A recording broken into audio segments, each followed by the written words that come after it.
kondisi ekonomi global sedang tidak baik-baik saja. Ekonomi dunia pada 2023 akan gelap. Argentina diterpa awan gelap dunia. Imbas pandemi, suku bunga Turki tengah dilanda krisis besar-besaran. Tahun depan akan gelap. Ancaman resesi 2023 semakin meresahkan. Siapkah kita menghadapi tahun 2023 yang katanya akan menjadi tahun yang gelap?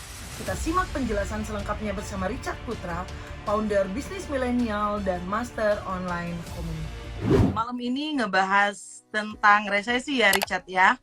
Oke, siap.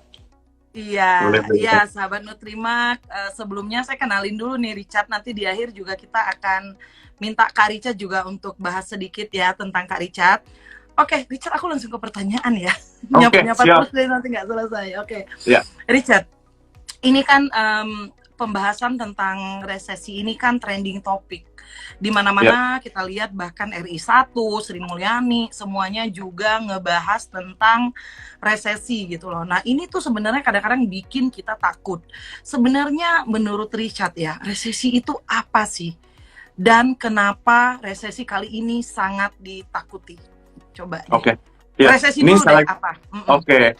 Ya ini paling saya bicara dari sudut pandang sebagai pengusaha digital ya Kak. Yes. Jadi saya klarifikasi dulu ya buat teman-teman ya. Saya bukan pakar ekonomi, walaupun nggak tahu nih tambah saya cocok atau tidak. Tapi saya bahas dari sudut pandang pengusaha digital. Nah kalau dari resesi sendiri kan, siap. Kalau kita bicara resesi ya itu ya dampak ekonomi suatu negara yang bisa menyebabkan sebuah negara atau perusahaan tersebut bangkrut. Nah kurang lebih gara-gara apa? Ya karena daya beli masyarakat yang menurun.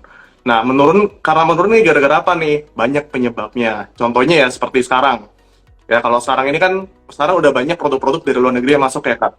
Yang ujung-ujungnya dampaknya akan perang harga juga. Nah, begitu juga di tahun 2023, karena daya beli masyarakat menurun, ujung-ujungnya apa yang dilakukan oleh para pengusaha di luar sana? Ya, kemungkinan besar bakal jatuhin harga, bakal timbul namanya perang harga. Nah, ujungnya kalau perang harga dampaknya seperti apa? Nah, kalau perang harga di sisi pengusaha, ujung-ujungnya profit pasti makin turun. Biaya operasional makin besar, ya. Kayak gaji pokok segala macam kan pasti makin tinggi dong. Belum kenaikan harga bahan pokok segala macam, properti, yang ujung-ujungnya ya bikin para pengusaha itu jadi kalang kabut. Dan ujung-ujungnya juga untuk di sisi masyarakat pun, walaupun di pengusaha ya, kan pasti kita bakal bersaing satu dengan yang lain.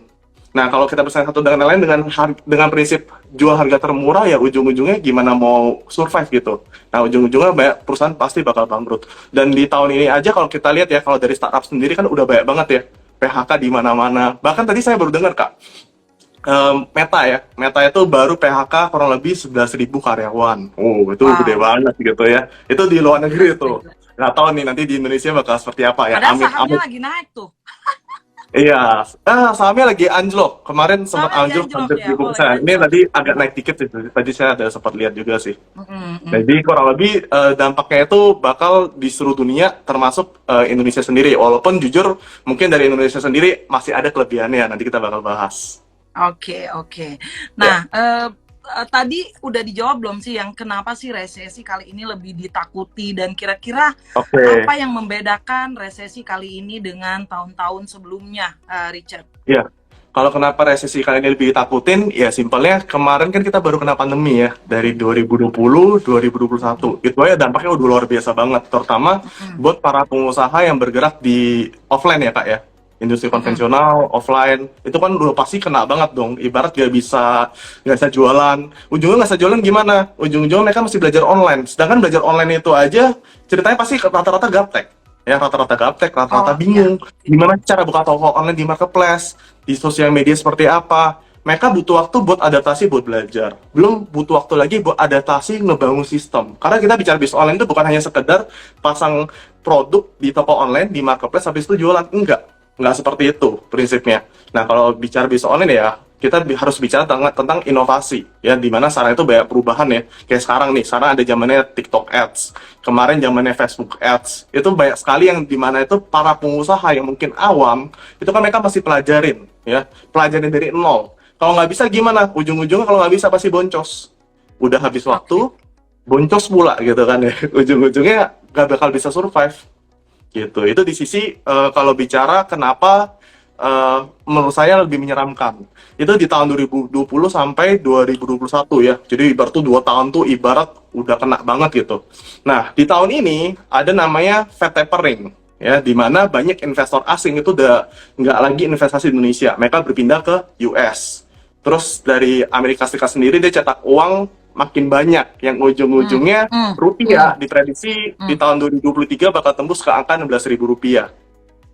Nah, jadi ibarat tuh dampaknya kan luar biasa banget ya. Kalau kita bicara dari sisi kenapa sih resesi sekarang lebih ditakutin, ya karena dari 2020 tuh sebenarnya kita udah ngalamin, apalagi banyak pengusaha offline ya, yang ibaratnya tuh kalau di tahun 2020 bisa dibilang ya, kalau menurut data itu pengusaha digital itu baru di angka kurang lebih 5-7%, Kak, yang benar-benar bergelut di bidang digital. Sedangkan pengusaha offline itu masih dominan sekali, masih di angka di atas 90%. Jadi bayangin ketika mereka pindah ke online, ya ujung-ujungnya malah perang harga. Ujung-ujungnya bingung jualannya gimana. Jadi ibarat kenapa ditakutin ya seperti itu, dibanding resesi sebelumnya, karena udah kena dari 2020. Oke. Karena sebenarnya udah sakit, udah berdarah-darah, belum sembuh, terus udah dikasih lagi penyakit yang lain, makanya ini kayak efeknya itu kok kayak bertubi-tubi ya, belum sembuh dari Efeknya tuh yang kemarin. bertahun-tahun. Dan ujung-ujungnya ya, jadi ibarat tuh mereka udah mencoba ngeluarin biaya cukup besar buat beralih ke digital, terus ujung-ujungnya sekarang dengan resesi jadi kepikir, aduh saya mesti berhemat nih, kena media segala macam yang bikin mereka tuh. Jadi kalau menurut saya ya, Kak, ada satu lagi, tambah stres. Orang kalau tambah stres tuh nggak bisa kerja. Setuju ya, Kak ya? Karena udah denger Iya. ya, jadi makin stres.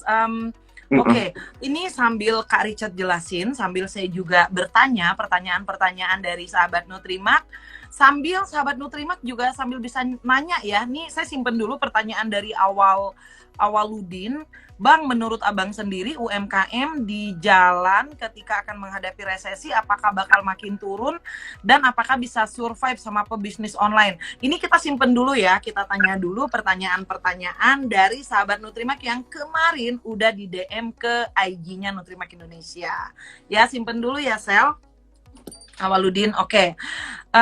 Richard, jadi gini, saya tuh kemarin pernah ikut salah satu acara di mana Bu Sri Mulyani juga ada ngomong, tapi Bu Sri Mulyani tidak hadir sih, dia cuma kayak lewat Zoom. Terus pembicara di saat itu ada bilang gini, Indonesia katanya bakal apa ya?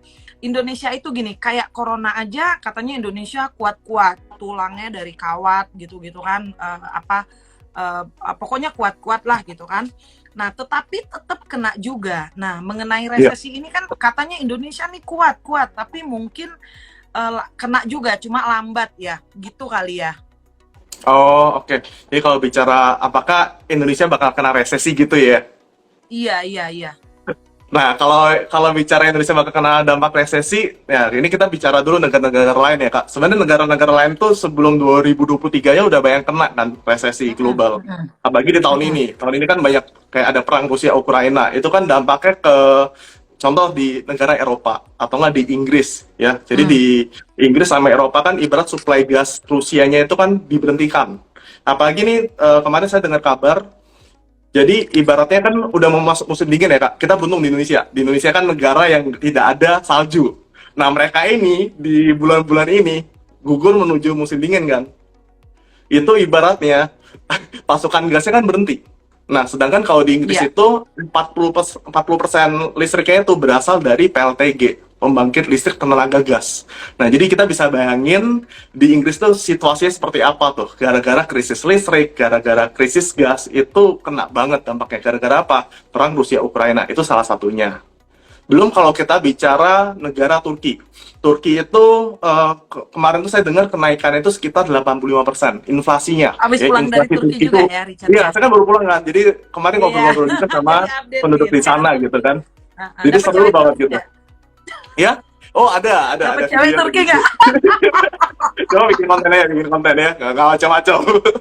Nah, jadi di Turki itu saya ingat banget. Jadi 2018 saya kan ke Turki juga tuh, Kak. Di Turki itu waktu itu 1 liranya itu 2.700 rupiah. Nah, kemarin tuh kan saya ke Turki lagi, tentu saya tukar lagi ke lira dong. Nah, ketika saya tukar lagi ke lira, itu 1 liranya itu kurang lebih 850 perak. Oh. Jadi itu 2015 ya. Jadi ibarat Waduh, 4 kaya tahun. banget dong kita. Dibandingin dulu. Eh, Maksudnya kan 850, tadinya kan 2.700 kan? bener. Iya. Jadi saya itu ibaratnya Kak, untung saya beli kemarin nyimpan lira cuma dikit. Tapi ibarat saya punya 10.000 lira nih, misalkan saya simpan dari 2018. Uang lira saya turun 70%. Iya. Bayangin. Iya. Makanya. Itu Gila ya. luar biasa banget. Dan ternyata Turki itu ibaratnya zaman kayak Indonesia nih. Indonesia kan udah lama kenal OVO, udah lama kenal transaksi pembayaran via online. Di Ya, Turki itu Kak, katanya ternyata masih banyak yang tidak bertransaksi online. Mereka tuh masih takut penduduknya. Pembayaran digital tuh baru dimulai. Jadi mereka tuh kayak ibarat zaman-zamannya startup di Indonesia di tahun 2019 gitu. Ya. Jadi ibarat tuh ketinggalan sama kita tuh bertahun-tahun. Jadi ibaratnya mereka masih adaptasi. Nah, kita beruntung orang Indonesia dari kemarin-kemarin udah ada OVO, udah ada platform pembayaran online dan segala macam. Iya, Terusnya Turki itu belum sama sekali, makanya inflasi mereka naiknya gila-gilaan. Nah, itu di Turki. Nah, kalau kita bicara satu lagi nih negara, Lebanon. Nah, ini saya baru kemarin banget saya baru baca beritanya. Di Lebanon ini kena namanya hyperinflasi, Kak. Hyperinflasi itu inflasinya naik 160%, ya kurang lebih sekitar buset. segitu. Gila ya. Nah, negaranya dinyatakan bangkrut. Jadi gara-gara bangkrut itu, penduduk-penduduk sana itu bertransaksi bukan pakai mata uang negara tersebut, tapi mereka pakai Bitcoin. Jadi sekarang tuh mereka banyak yang profesinya tuh crypto miner. Mereka tuh banyak melakukan pekerjaan yang dibayar pakai mata uang kripto. Mereka saking nggak percaya sama mata uang mereka sendiri gara-gara hyperinflasi tersebut. Jadi Tapi itu kan dampaknya luar kripto biasa. juga, saya tadi siang saya masih ngecek ya. Sekitar kalau sama kita itu Bitcoin itu 250 jutaan ya kalau nggak salah hari ini. Iya, saya serap banyak Kak. Saya beli banyak hari ini. Serap banyak ya. Saya masih bercandaan sama teman gue, Richard juga, namanya nggak tahu nonton nggak sekarang. Saya bilang, Cat, kayaknya saya nunggu 100 juta deh. Gila lu Kak, duit gue banyak habis.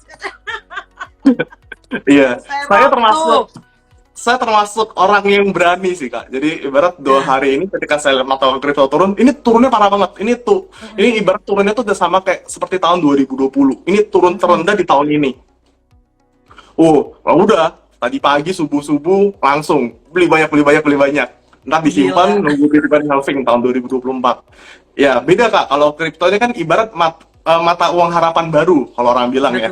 Jadi di mana dia kan harapannya kemungkinan besar ke depan orang-orang bakal banyak yang bertransaksi menggunakan kripto gitu. Jadi ibaratnya walaupun kripto saat ini lagi turun, ya pasti ujung-ujungnya bakal naik juga gitu. Aduh, sebenarnya saya baru kenal kripto beberapa bulan lalu loh Richard, dan seneng sih saya kayak saya ngecek gitu malu, gila kripto udah segini ya. Dulu waktu saya pertama banget, sebenarnya dari dulu saya udah dengar kripto cuma nggak pernah beli. Cuma kemarin itu sempet saya ada ngobrol juga ya sama bos saya juga, sama beberapa itu sempet yang harganya hampir 1M itu loh, 900 jutaan.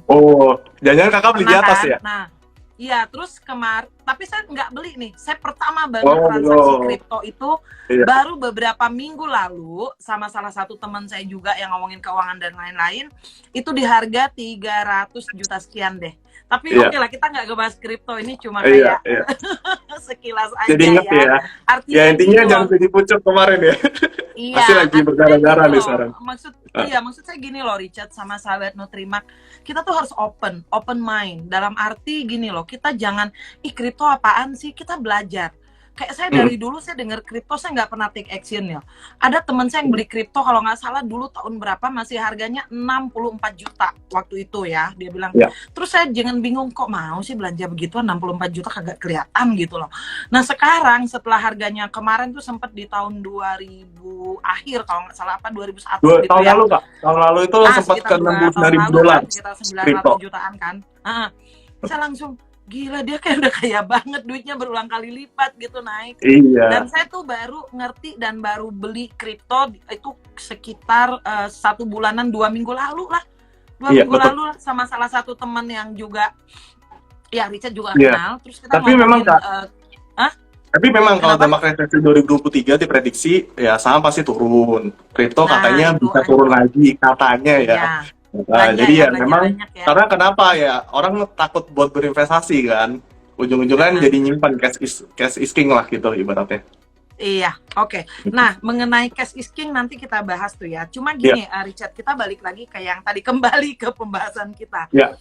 Penduduk tadi kan ada banyak tuh yang udah negara bangkrut, apa segala macem kan, termasuk Turki yang duitnya anjlok 70% dari pertama lo ke Turki tahun berapa? 2017 ya, sama ke Turki Iya. lagi Oh, kemarin. jadi Hah? Turki ini udah berbelas-belas tahun turun mata uangnya. Iya, Iya, makanya kan. Jadi kalau misalnya waktu iya. itu tuker liranya banyak terus disimpan, Uh, wah kan betul. gimana ya? Sekarang kayak berasa Iya, rugi banget gitu loh. iya. Bener nggak sih? Iya, jadi Gitu. kita bisa Jadi bisa bilang ya, maksudnya currency aja atau nggak mata uang stable aja itu malah bisa turunnya sebanyak itu gitu. Jadi emang nggak ada yang aman gitu kalau kita bicara cash.